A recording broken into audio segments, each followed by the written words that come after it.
Hi, Wheel of Time besties. The trailer for episode 8 just dropped, and woo, it is spicy. We've got political power moves, actual power moves, dream world shenanigans, a possible Wise One Coachella, and the continued reign of sexiest IO man alive.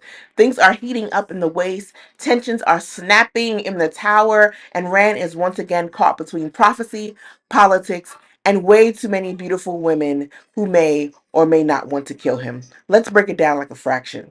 So we open with Rand looking windswept and traumatized as usual, whispering Alcair Dal.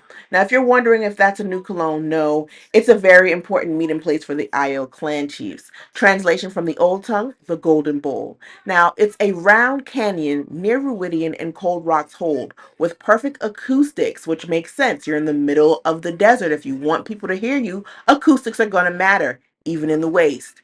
We smash cut to what looks like every Aiel in existence screaming their head off. Their shields are all different, which is our visual clue that this is a multi-clan meetup. If you look at Avienda, Bane, and Chiad, their shields all match, which probably means the shield designs are clan specific. That, or they just have matching Etsy orders, but I'm gonna go with clan identity here.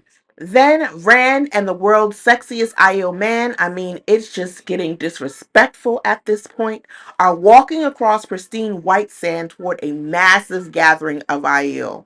I think this is everyone gathered around the Golden Bowl. So just think thousands of people vibing in the desert, screaming, there's even tents. It feels like IO Coachella, but everyone's armed and possibly emotionally repressed. In the center, a stone dais with 8 chairs, presumably for the clan chiefs or their reps. Next, we catch Lan under an Aiel tent, and he is cradling someone. I think it's the blonde wise one who's been hovering around Rand and teaching Egwene how to traverse tel'aran'rhiod. Based on the lacy hood and the hair, I definitely think that's her. But whoever it is, yeah, things are not going great in the waste. Next, we cut to Nynaeve underwater, looking very much like she's drowning. If Wheel of Time has taught us anything, it's that when Nynaeve is about to die or someone pisses her off enough, boom, it will happen. Power explosion. So I'm betting she's going to unleash a channeling tidal wave, and whoever tried this is going to regret the first kiss their mother gave to their father.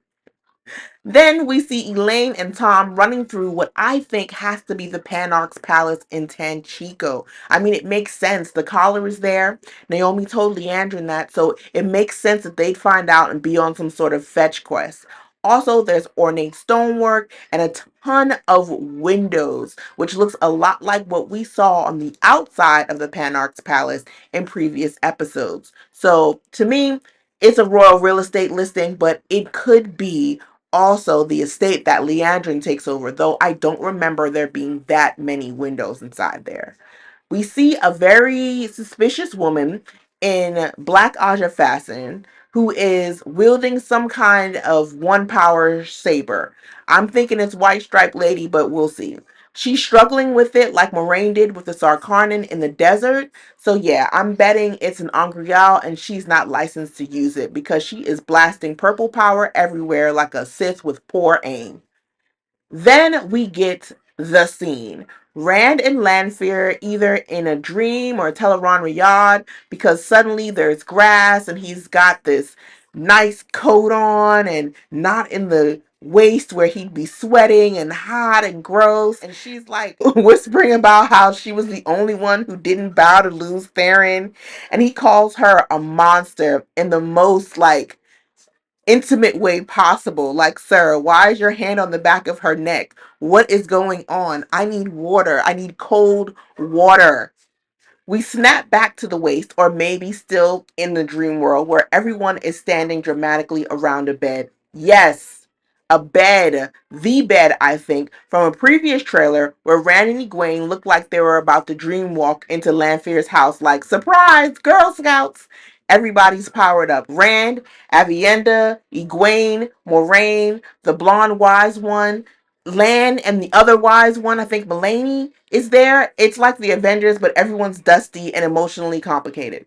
Moiraine gives this warning. Now, ma'am, we're not. We're actually terrified. That's why everybody has their power out. Also, where did you get the chiffon gown? Do you have luggage stashed in Ruidian? I have so many questions about them. Back in the sands, the sexiest Aiel man alive is telling Rand that the Aiel cannot face the truth of their past, and Rand looks shocked. But sir, did we not just see a grown man scratch his eyes out because he couldn't take it? This is not new info. Then we see Suan and Leon marching toward the Hall of Sitters, and she is like, what is going on? And who's standing smug in front of the ambulance seat? Elada. Suan is pissed. And honestly, I'd be yelling too. This meeting is not on her calendar. Cut back to the Golden Bowl, we see 4 of those 8 chairs filled. Savannah from the Shadow Aiel standing around looking messy, and the sexiest Aiel man alive walking towards Rand, who's standing across from Couladin, the same guy we saw who tried to kill Rand back outside of Ruidian. Lan is now fighting Lanfear in this next cut. His sword is already bloody though. Do you see that? Her expression says, try me, and she flings him away like a rag doll and then turns toward probably Moiraine. And now it gets crazy. Lanfear starts channeling this black, like goopy weave. It looks kind of like Venom meets the Shadow Spawn. It doesn't even look like Rand's tainted channeling. It's worse. Moiraine barely deflects it with the Sarkarnan, and I swear if she loses that thing to Lanfear. Now there's a quick flash of who looks like a young Elada in the tower, probably a flashback to her rise to villainy, right? Or some sort of cut to her origin story, maybe showing us how she lost the Amerlin seat to Suan. And then we're back to the sands. Lanfear is channeling that goopy villain weave again, swirling around her like a dark, oily halo, and it's terrifying and fabulous. I'll just say it. Then we get a shot of the clan chiefs, one leaving, another descending, and Rand's on the stone platform saying if they turn their backs on him, the Aiel will die. Avienda, Egwene, and the sexy Aiel man are all making faces like, wait, what now? And now Rand has both arms out like, hi, it's me. I'm the Karakhan. It's me. We end with these quick flashes. Moiraine bleeding from the nose while using the Sarkarnan. Suan being surrounded by what looks like shielding weaves, or maybe she's even being stilled. And Leon on the ground, wrecked. I think she has been stilled. And I think that Suan's next, if it hasn't already happened to her. Elada really went full Regina George here. And honestly, I think they should have just let the Black Ajah kill her, because this is not worth it. So that's the end of the trailer, and my blood pressure is officially unstable. Episode 8 is about to go so hard. We're talking dream walking, power slinging, secret histories, political backstabbing, and the sexiest IO man alive. I cannot wait. Catch you guys next time. Hope you watch our next video.